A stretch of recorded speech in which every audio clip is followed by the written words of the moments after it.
First, live, local. This is Fox 12 Now. Hello, everyone. This is Fox 12 Now. I'm Greg Nibbler. Thank you for joining us. We are live streaming here out of the Fox 12 Oregon newsroom. We do this every weekday, and I'd like to remind everybody of that you can download the Fox 12 Oregon app and follow along with us. We get to have longer form conversations and segments. For this segment, I just want to give you a little bit of setup and understanding of what we're going to be talking about. And this is the new enforcement of the Portland camping ban. And so this is restarted for about 5 days, and we have some numbers that have come out as far as interaction so far with the public, with people who have been found in violation of this ordinance. There was 81 people who were found, 83 warnings were issued, 7 citations, 40 people were arrested, mostly on outstanding warrants. For that, 10 people were booked on new charges unrelated to the camping law. And the city said 39 people accepted shelter beds and spent the night indoors, while 41 accepted other services. So this is all part of this new push to enforce that camping ban. But we're going to get into that and discuss that and really get a different perspective here as well, because we're joined by Scott Kerman from Blanchet House. And Scott, thank you very much for being here. For anybody who doesn't know, I just want to start off, with a quick introduction for you. Would you mind letting people know what Blanchet House is and just the role that it plays in the community? Yeah. Thank you, Greg. I'm happy to be here with you today. So Blanchet House, for 73 years, we've served meals and provided services to anyone who is hungry, who needs help, making their budget work for food, people who are sheltered, people who are houseless, of course. And we do that in Old Town.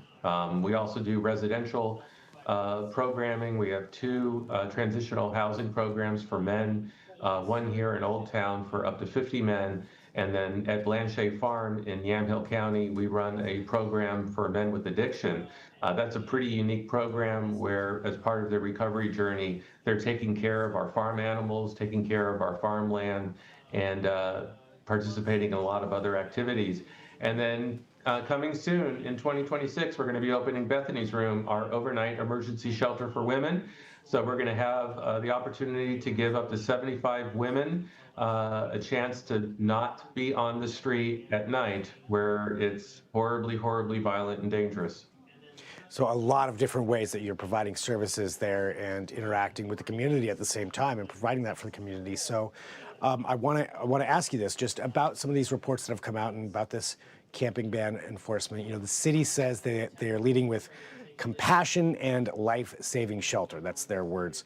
From your perspective, how do you think that this has worked so far, and what are the actual impacts on the people experiencing homelessness, and even some of the women and children that you kind of mentioned there too with Bethany's House? Yeah, so that's a really good question, and I think part of my answer is it's still early.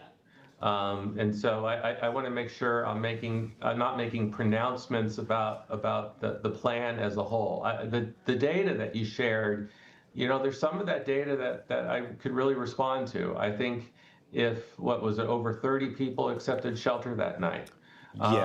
Getting people off the street at night is a smart move. The street is dangerous, and if there's somebody who can manage in a shelter, for whom a shelter, even a congregate shelter, would be acceptable to them, if this is a way to help connect them from point A to B, then good.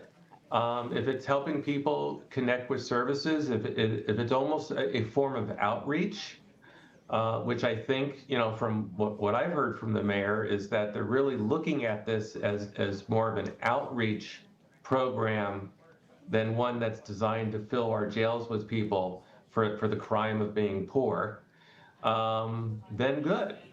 But, I think as we learn more about it, some will be in the nuance. We learned today of a meal guest who was someone who was arrested. I don't know for sure if this meal guest, I'm presuming they had an open warrant, so I don't want to, speak too far, get too far ahead of myself. But we also know this is an individual that has a lot of belongings. And that's true of many of the people we serve. Everything they own is precious to them. Sometimes they have important documents and other mementos. And so I guess we always want to make sure that as we're approaching people in these situations, we're sort of cognizant of all the circumstances. If they have a lot of belongings, I'd love to know what happens to those belongings if they are arrested. Do they get, what kind of leeway do they have in order to sort of move to a shelter or to a service? Last point I'll make, and I'll let you ask another question, but I know the mayor is also focused on storage, understanding that it's sort of a triangle of services here. We have the shelters, we have day centers, so they've opened up the Oasis Day Center on Broadway here in Old Town, but also storage, so that people have a place to put their belongings, know that they'll be safe, they won't get lost, they won't get stolen, they won't get discarded. You know, talking about that shelter aspect, and at least looking at it from your perspective, what is one of the biggest challenges, or what are the biggest challenges when we say, like they mentioned, 39 people accepted shelter, at least for that night, from my understanding, from what they provided there. What are the biggest challenges of hooking people up with shelter? Well, sometimes it's literally connecting them from point A to B. Like one thing that we learned in our work with our meal guests at Blanchet House is that we really do have to go the extra mile to help them get to where they need to go, be that shelter, be that treatment, be that the hospital. And so we've been using funds to help put people in cabs. Because often, when you can say, hey, we've got a shelter bed arranged for you, meet us at breakfast tomorrow, and after breakfast, we're going to put you in a cab. That does so much to like the follow through. We have to appreciate, for a lot of the people we're talking about, they're not well equipped to fend for themselves, right? And the bureaucracy is often so thick in terms of getting into shelters, certainly not the overnight shelters, but a lot of shelter and housing programs. They need an advocate who can walk them through that. So, I think for what we're finding, it's communication, it's letting people know where the shelters are, and then it's also, often helping them get there. Yeah, that actually physically to be in that location, that makes sense. When it comes to some of the arrests that happened, granted there are outstanding warrants that people are arrested for, but when it comes to fines or any kind of things, violations that people get when it comes to this camping ban, can that adversely affect them down the road as they try to, find themselves out of the homeless situation that they're in? Well, that's a really important question. There's been a lot of information lately about how sort of our legacy of judicial and civil fines throughout the United States entrenches and deepens people's poverty. These could be fines, late fees, court costs that sometimes, people who are doing all the right things to resolve their situations, whatever that might be, are then so burdened by the civil penalties and fines that it's still hard for them to sort of move forward in their life. And so I think we want to be careful as a city that we're not connecting to what is really an ugly history of using that form of judicial punishment to keep people down, and especially people who are just experiencing profound poverty. And I'm going to use that word a lot. We're talking about people who are experiencing profound poverty. It may be that they're houseless, it may be that they're hungry, it may be that they're housing insecure, but at the root of it all is deeply entrenched poverty, which is so hard to escape. And so fines can certainly worsen that situation. Now, I also don't think the city believes it's going to collect fines from people who are poor. So I still want to believe that the aim is not so much the enforcement part of it, but how can we use this as a vehicle to help move people forward, which is one of the reasons we've reached out to the mayor's office, as we have done for years, both to the city and the county, that we can be a partner in helping people move forward. So if somebody does have an interaction with the police with regards to the camping enforcement, whether they're given a fine or a violation, if there's a way to connect them to providers that they already have a relationship with, maybe that's us at Blanchet House, maybe it's another program in town, then our peer support and our staff work with that person on their next steps. Because they really do need that kind of expert and persistent assistance. But otherwise, if we're just, sort of, issuing violations, left to their own devices, they may be very ill-equipped to do something about that. How much communication has there been between your organization and other organizations that provide sheltering services and the city as this camping ban has been, reinforced here starting a few days ago?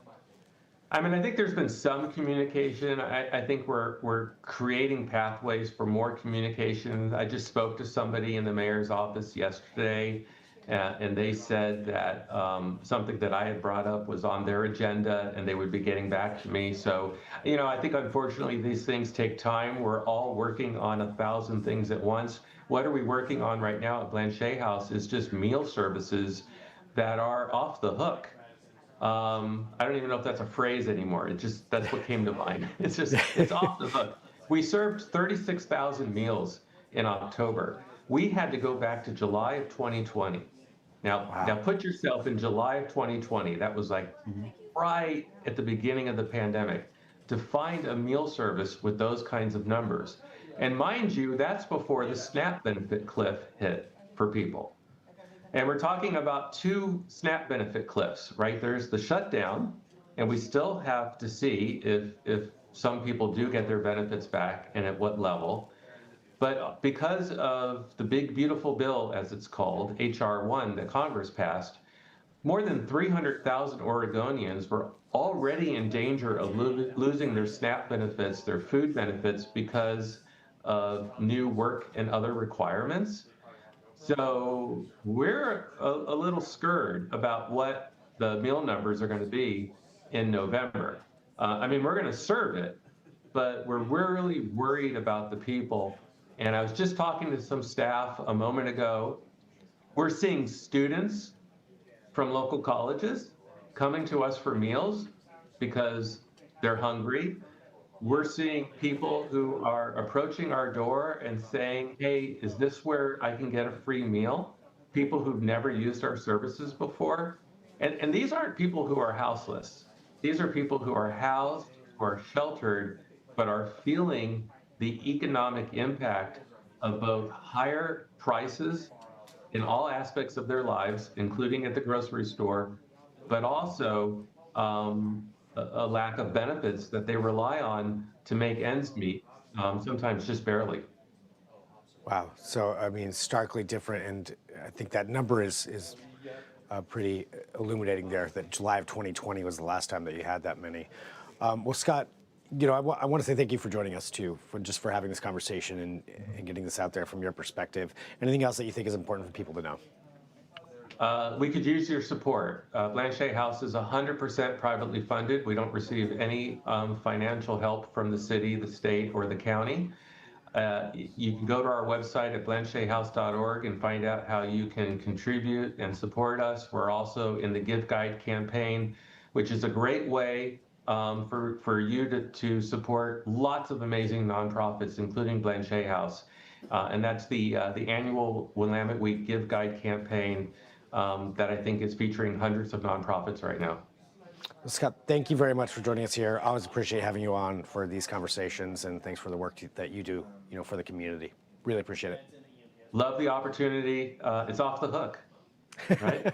There we go. We're going to make that come back. Okay. All right. Thanks, Scott. Right, thanks, Greg. And thanks for everybody watching, too. This is Fox 12 Now. As I mentioned, we live stream here. We get to have these longer form conversations. The details about the camping ban enforcement, those are at kptv.com. So I printed off some of that myself. That's what I was holding in my hand. But we've got all of that there that you can go and take a look at and see what the city has said as far as enforcement. And then we're hearing Scott from his perspective as well. So just really trying to get a lot of different ideas and perspectives on how this is working and going forward here. kind of in its infancy as far as the reinforcement of that. But thanks for joining us. We will be back if there's breaking news between now and 4 p.m. But I will talk to you then. I'm Greg Nibbler. This is Fox 12 Now.